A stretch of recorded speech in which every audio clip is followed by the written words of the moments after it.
shoes on my feet, stomping out the negativity. Everybody not a friend of me, spread the love, still I move deliberately. Bully face on, but the smile be heavenly. Brooklyn girls, so they love the energy, love sincerity. So I take the liberty to take them on a journey lyrically, through hallways and alleys, dark days.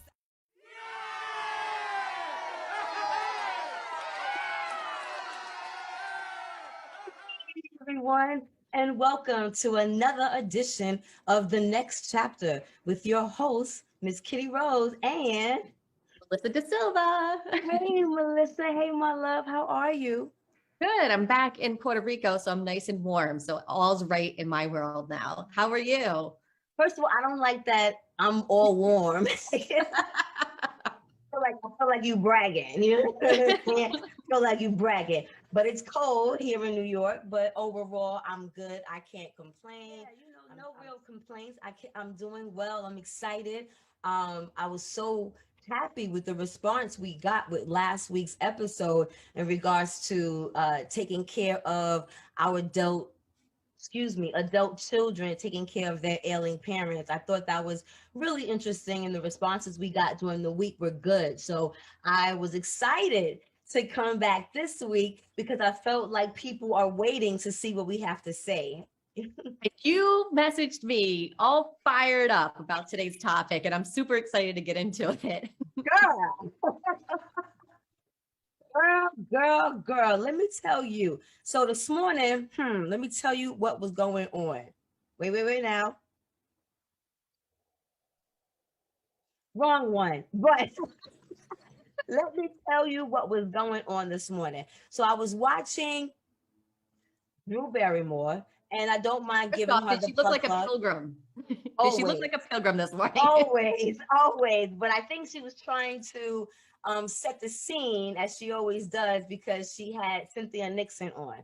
And I don't mind giving the plug because I actually really like Drew Barrymore. Grew up watching her, so I feel like she's someone that, you know, I can relate to. I've watched grow up. She's a part of my what they call it, my frickety frack. I can't remember what my manuscript of my life. However, interesting enough, because she's a part of my manuscript of my life, the topic they were talking about today was the new series, or the new comeback of the Sex and the City reboot. And, you know, I'm a fan of the show, as most of us, but it raised a topic that I thought was very mirroring to our relationship and even our way of thinking now, as we have, you know, entered this next chapter in our life. So I called you, like you said, fired up, like, yo, sis, what do you think about this? And the premise was Sex in the City. You know, you hear all the hoo-ha, ha-ha about it being, you know, the blueprint of how people got a eye look into the life of women and women dating and women's friendships and relationships and things of that nature.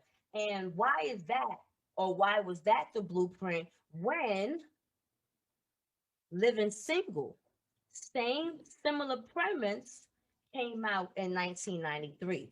When Sex in the City came out in 1998.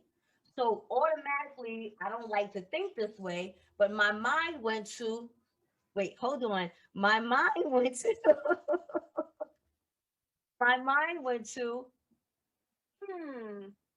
is this another form of white supremacy?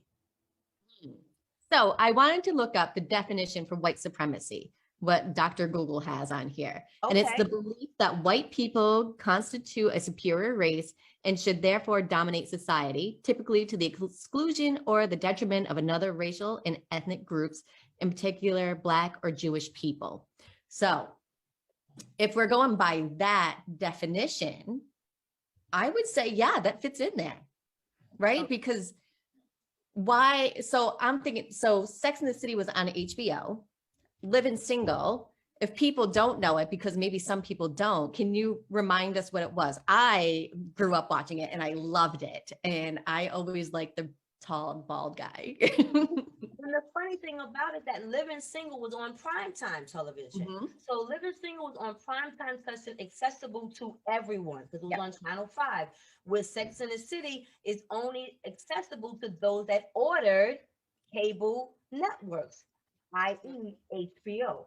So here you have a platform where you had to order Sex and the City, but you got Living Single that was on primetime network 1993. You got Girlfriends that came out in 2000 after Sex and the City, but still on network television, still are not able to get, let's say, a spin-off show. The woman who created Girlfriends is a very successful television creator and writer. She was asked recently why there hasn't been a reboot of Girlfriends. And it really came down to economics. Not that any of the women weren't available and didn't want to do the project, but it came down to we're not getting the right money. Now here we're seeing Sex and the City has their reboot. And yes, we heard things behind the scenes where there were issues with money, and which is one of the reasons why maybe possibly Kim Cattrall didn't come back. However, the spinoff was still done, where now you got to see these women and how they are in their 50s. Don't you think Living Single, those women, Girlfriends, those women are now in their 50s as well? And what people would like to see what they look like. So in this next chapter of my life, I am really about trying to, give myself and my community the tools towards programming the next generation. Because all this is, unfortunately, is another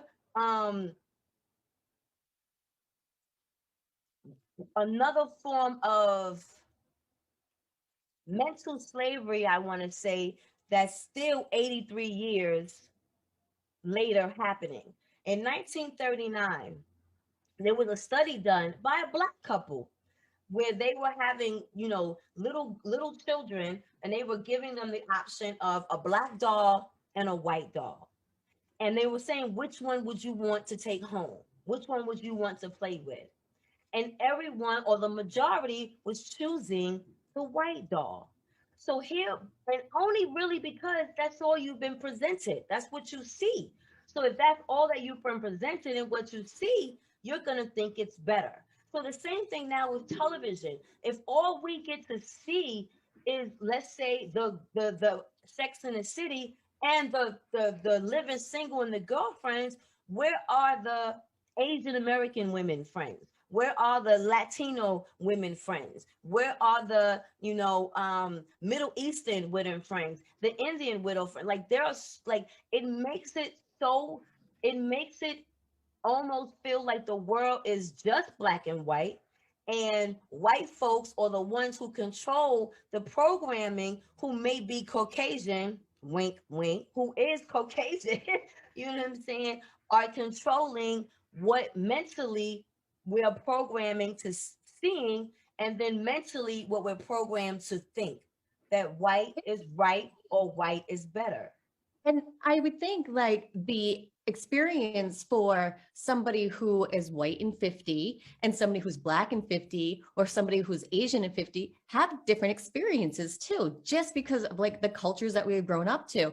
I would like to see that. Like, what does that look like for all different women? Just for like myself going into, a different chapter of my life where I think I might be going into perimenopause. What the fuck? What does that mean? What does that look like for other people in other cultures too? So I think like we definitely need to like not let Sex and the City be our blueprint for everybody growing. So like we got that as our blueprint for when we were in our 20s and 30s. Now it's going to be our blueprint for when we're turning 50. Like it's just, we should have grown by now.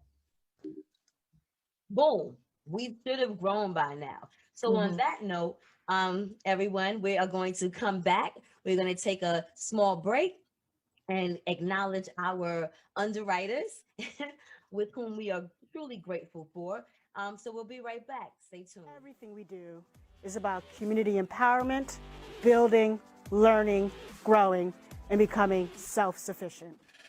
Tech believes that financial freedom and education are the civil rights movement of our time. Sade's Skincare takes pride in using natural, nurturing skincare products to make New Yorkers glow and love their skin. For the past 30 years, we have tailor-made skincare regimens for people and their unique skin type. Now everyone can enjoy this service for free. All skin types, all ages. Your skin, your match. Simply go to SadeSkincare.com and sign up now for your free consultation.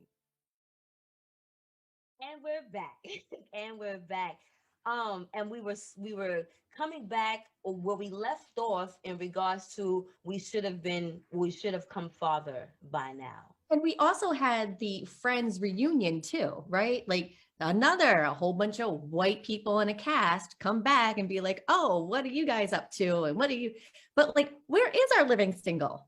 Right. Like, where is the Martin? Like, right. We need this just for everybody. We need this experience. Well, what I think we also need is right now, because we're home, the majority of the world is still home. So the majority of the world is still watching or binge watching television, things that are on television. And the one thing that you are getting a chance to know is, like every other industry, every other business, there's so much that we are so unaware of, right? So I'll give you a perfect example. When I was in the clothing industry, one of the reasons why I knew the success of the clothing industry, because I worked for clothing companies that nobody in my neighborhood heard of, but yet were $1 million companies. So, doesn't mean because the people that don't know that you can't still find a level of success with something. So, i.e., why did I bring that up? So now that we are using each other on social media platforms and requesting, what to watch, there are a variety of shows that are there. They just unfortunately are not on our major networks. So we have to do a little bit more digging and seeing what's out there, because creators are creating the content. It's just being shuffled under the masses of the bullshit. I'll give you an example. I just watched about 2 years ago a show called Tyranny, I believe, on Hulu. Have you ever heard of this show? No. Nope. Yo, son, this show right here is about a Middle Eastern family. And first of all, from beginning to end, when I tell you the wardrobe is immaculate, the writing is ridiculous, the story is relatable, because it's about two brothers and the fight of one brother having the responsibility to take on the throne, but the other brother having the maturity to take on the throne. And the conflict between siblings, and the conflict between father and sons, who you should train one child a certain way, but the real gifts is with another child. But here it was a dynamics of a family that you can relate to, that I didn't see on the billboards. I didn't see, in major advertising commercials. But when I found it, I shared it. So I think that that's where, we going forward. What we now know in our thinking is that when we are finding these new shows or these different shows or these shows that aren't new, they're just not getting the play, is that we share them. And I think that's what's crazy. I noticed that on social media, we may share our finds, but we're quick to share more of the bullshit. Yeah. Absolutely. You know what I'm saying? So the way that I feel how you and I, are being active in this next chapter in our life, because our views are different. And not only so much our views are different, now we have more of an understanding of how we can take control. We're not just sitting here having to watch just what's being programmed, i.e. also creating our own content. You know what I'm saying? And all now the independent networks that are being created. Why not understand that you can also create your own network? You know what I mean? It may not be on the level of an HBO, but I think a new network just started. That's a home improvement network. I think this channel got like fucking 4 shows. You understand? But they're now on fucking Roku. You know what I'm saying? And Amazon Prime. So I think you just have to, learn how to take more control, because we can now encourage our next generation of creators to not be afraid to invest in themselves. You know what I mean? I think we got to stop telling our children that they don't make it unless they get that network deal. Yeah. And come on, like how many people have gotten famous off of TikTok? Like that is just like what, 30 seconds? I still don't understand it or what it is, but it's not my demographic, but they're still out there and they're becoming famous. YouTube people having their own YouTube channels that are hitting numbers that, you know, probably would never hit TV, but they're still making a living off of it. So I think living. Yeah. And it's just really important that we're able to have these conversations and be able to support each other and be like, you know what? Yeah, you're right. Let's, you know, work together and figure out how we can make this successful for everybody. You know, let's not think about like going to HBO, but let's promote each other, you know, your new channel, your project, stuff like that. I think that's really important. And like being able to have this conversation of like, yo, I didn't even think about the Sex in the City and, you know, living single, you know, and I love that show, but in my mind, it didn't go together. So I think like being able to bring this stuff up is super important.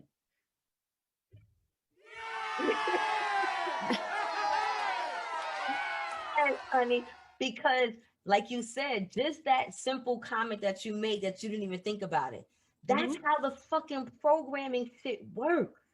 Yeah. That shit is so subliminal, man. It's so under fucking cover. So slick with it. You know yeah. Yeah. And I remember growing up really wanting a black Barbie doll. Like I wanted one so bad, but there wasn't any available, you know? It's like, we didn't have access to it because why? They didn't think that we wanted it. No, it's like, we have been programmed by people with lots of money. And I just want to say mostly white men. I'm sorry. And the reason why I'm glad that you said mostly white men, because you think that it's only white men who are in control. Unfortunately, you have your Uncle Toms out there, you have your women in power out there, you have your executives that are fearful, just like in every other industry, that don't want to lose their job, don't want to lose their positioning, don't want to lose their footing in the good old club that they worked so hard to get into. You know, so once you finally make it, you'll be in a room where you know something's not right. And then you'll keep saying, all right, but maybe I'll get my chance. Maybe I'll get my opportunity. And I think what's essential, and I think what we have to really realize is that there has to be more than one Tyler Perry. We have to take the horns, the horns by the bull, and fucking make our own investment. And I'm gonna tell you about that Tyler Perry thing. I'm not a fan. I don't watch any Tyler Perry movie. I think if you showed me 10 Tyler Perry movies, I might have seen 3. I don't think I've even seen one. Okay. But has that affected his money? Nope. No, and I don't think I've looked at any of them because I don't think that it's been like substance. Like I feel like it's just been a lot of like turning out. But the point is, somebody's watching, and he took and made the investment. And here you got 2 people who don't watch his shit. No. And it has not affected him taking that leap for the audience that has and watched him. And he is now programming what he wants people to see, whether you like it or not. He is taking control. So that has to be the message, like again, to our young people, to our future content creators. Don't be afraid of making that investment within yourself and looking into how you can create your own networks or your own production companies so that you can be in more control in what's being programmed. Because if we continue to leave it up to the powers that be, 89 years, Melissa, that study was done in you said, I think that was in the 70s. Yeah, I thought it was. I thought it was in the 70s. Yep. Yeah. Thinking it could have been that long, right? We should have had something like better by now. Like, but we're still programmed. We're still programmed. But I want to ask you, Kitty. So for somebody like me, so say if I start something, like I start my own channel, how can I be somebody that can be a good ally of somebody who is not white? Like, how do I do that without getting that white savior, label? You're always going to have the white savior label. Thank you. Okay. I just wanted, and I'm glad you were able to be honest with me because, it's a balance because my heart is in the right place. And you know what? That shows out. That shows more. So that's why you and I rock. And that's why chit chat with the queer works. You know what I'm saying? Because you talk and you give the story and you share the stories of a diverse community, of all our communities. So yeah, initially, we're all gonna look at you as the white girl who has access to, not knowing you just as poor as the rest of us. You know what I'm saying? Yeah. However, that's not the mental thinking that we have initially. But once we get past that initial thinking, because now we get to see you and get to see your platform and what you're about, then that becomes what speaks volumes. It's no longer about Melissa DeSalva being a white girl. Kind of does, but now it's Melissa DeSalva's the white cool girl. You know what I'm saying? I love how you change my last name all the time. I'm so sorry. Wait, that's why. But that's something that's happening here in Puerto Rico right now, is because, we have this big movement right now that's saying gringos go home, because there's this assumption that all of us white people are coming here and we're taking away the land. Let me tell you something. Yeah. Yep, that happened. Christopher Columbus came and he did his fucking shit here that he's done everywhere else too. And, it's awful. It really is awful. And there are people still taking advantage of that situation here in Puerto Rico, but not everybody. There are people who are coming here because they love the island. They worship the island like me, and who want to be able to make the island a better place for all generations. And I think that's why it's important for us to have these conversations too. We can't just make this wide sweeping stroke of, she's here and she wants to be a white savior, or, whatever story we have behind what we've been programmed. I think that's why it's really important that we are able to let things down and be like, hey, Kitty, am I a white savior? Am I always going to have that label? And be able to get that honest feedback. And I think that that's what's important.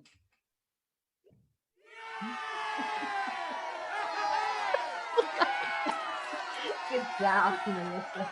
And I think, it's okay to have that acknowledgement, because it's, the question is always presented now even more, from white folks. Well, what can I do? And then how can I take that label off? And unfortunately, I don't know if you can, because again, your intent is to do better and be better. So now it's like, but why do you get the intention now on a certain topic or a certain matter that we might be talking about, because now there's a white face attached to it, so we might be able to get more attention, or we might be able to get more funding. So that's the reality. But there's a gentleman that I used to work with, who was actually one of the reasons why I got ordained again and became a minister again. His name is Robert Galinsky. I hope I'm not saying his name wrong, like I say your name wrong, but his name is Robert Galinsky, and he actually came on one of my natural sessions. And when he was on one of my natural sessions, the name of his show is I'm Not Just a White Guy. And the first thing I said to him was like, yo, so are you the white savior who comes to the hood and saves us all and shit like that? And he was like, no, but if that's the role, then to do my part, I'll ride that shit when it comes to white folks. You know what I'm saying? So if I have to be the one who's, infiltrating, what's going on, so that I can make it good for all of us, because I'm not here to save Black folks either. I'm here to save us as a human race. You know what I'm saying? And when somebody comes at you like that type of respect, you see that authenticity. You know what I'm saying? Because again, it's not about being united as Black folks. It's not about being united as white folks. It's really just about being united and not allowing other folks or other entities to program what we see, how we see it, how we feel, what we think. I think we are now done with that, because we see that that's not doing anything for us. we are still in this state of madness. And being in this state of madness, that is where now the frustration is coming from. So yes, everyone is having these conversations in the frustration, but now is action plan. Now is tools. And the one thing we've learned during COVID these last 2 years, with everyone being creative, with everyone taking this time to learn a new tool, to be in this virtual world, to start new networks, start new shows.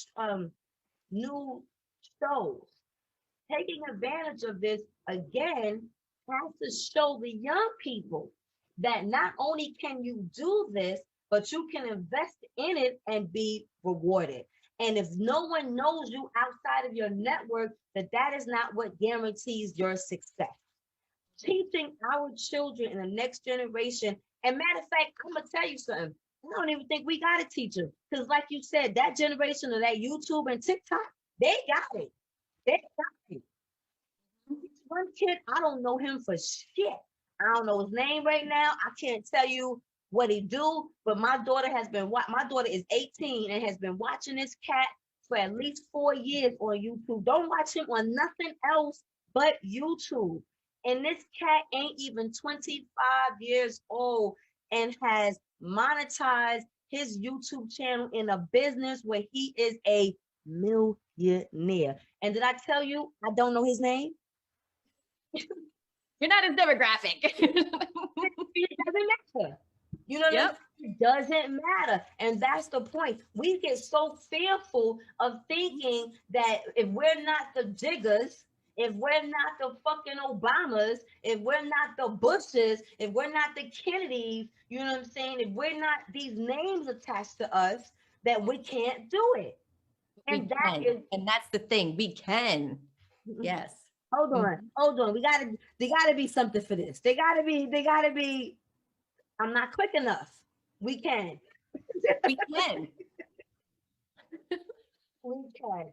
And I think that is a perfect way to end this segment of the next chapter, because I think the main point was the reason why Sex and the City was such a great catapult was it's just another way that television programs us to think certain things and to feel certain things. Because even with Melissa feeling like, damn, you know, am I this? It's only because of what's being depicted and what she's heard. Because on her own, she's not thinking about that. It's only when she's being told something like that. You know what I'm saying? So again, the mental programming that's being done on us has allowed us to believe certain things that maybe not all the way be truthful or all the way everyone is thinking or the masses is thinking about something. So what is now our responsibility, what is now our responsibility, as you said, is to have these kinds of conversations,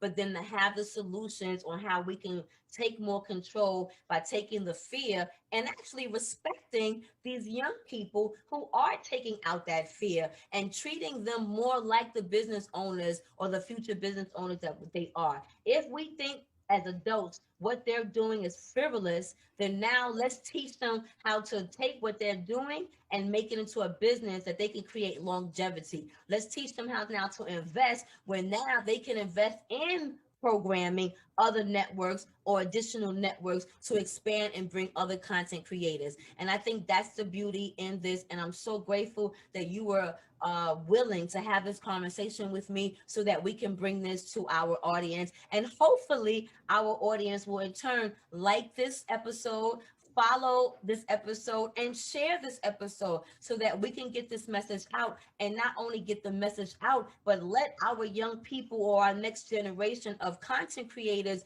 know that we are proud of them and that we believe in them, but they have to believe in themselves with the next level of controlling the programming that's out there and not just being a part of it, saying that, we'll just create our own shit and fuck it. You know what I'm saying? Like, they have the means now to actually, change the dynamics of what we're all watching. I also think we should start a petition to get Living Single back. You know something? I think we should too. But on that side note, Queen Latifah is a freaking millionaire. I know. And has a production company. So she should be bringing it back for us. No. You know, so there has to be other reasons and why people don't. And if they don't, then let's still take it amongst ourselves. You know what I'm saying? Well, they brought back Sex in the City without my favorite character, Kim Cattrall. So if they needed to bring it back without Queen Latifah, it could be done. But she got the most money. I know. And she was my favorite too. Kim Fields directs. And Kim Fields directs. Did you know that? Oh, speaking of Kim Fields directing, ooh.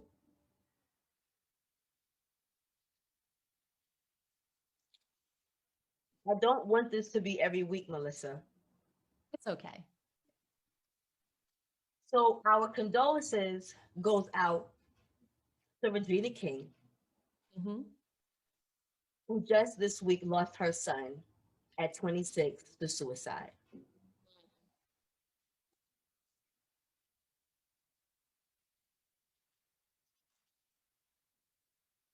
I don't know this woman directly, but I've watched her career my whole life. You know? And I've watched, you know, her lead a private life, you know, and all you really know is the professional, you know, and then lightweight don't even know the professional part, because I didn't even know until maybe a few years ago when I got into this industry that she was directing. You know what I'm saying? So no matter, once again, how successful one can be in their life, there's still things that we have no idea that's going on in people's lives, you know. And it's so funny because my son and I haven't been talking this in 20 days. We got into an argument the beginning of the year. And when I heard this news, I was the one who buckled down and called him, because my son is 26, you know, and I would hate to think that everything is okay, you know what I mean? And things aren't okay, you know, and because I think everything's okay, you don't want to share with me that something is not okay. Yeah. And something is, and then it's so crazy because right before this taping, I was fucking watching Anthony Bourdain. Yes. Girl. So again, a part of this next chapter, you know, taking control really ultimately is the point of this episode, is taking control, because we allowing others to continue to have control over what we see, what we feel, how we move, is taking moments away from us. And the only thing we have is moments, because nothing else is promised to us. We don't know what can happen from one day to the next.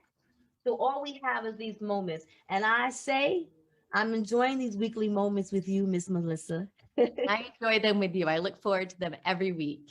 So on that note, I'm so sorry. Well, I'm not sorry. I did not mean to get heavy. It just seems like every week, man, we just losing folks, and it's just crazy. So, you know, I salute to all of those who have lost folks this week. Continue to be safe. Continue to, you know, be prayed up, you know, in whichever way that is for you. And hope that this little time and moment that you took with us, you know, took your mind off of whatever was going on in your life that, you know, we could have distracted you from, because we are taking control of programming by putting the content we want to talk about that we think is necessary. And that since we think it's necessary, hopefully you too also think it's necessary. So we thank you for joining us. And on that note, we will see you guys next week. Once again on the next chapter. We love you all. Bye. Out there. Peace and blessings. Legendary ciphers get the MCs and the jobs. The city never sleeps. Slept from 1 to 5 when COVID hit the block and we had to stay inside. Tough love is all I know, so be gentle with myself. Learn to navigate winters with no coat. If you never been cold, you never been broke. Hustle 24/7 just to stay afloat. So New York, like dollar pizza in the cold. Shit, that real life, great from the heart of the city.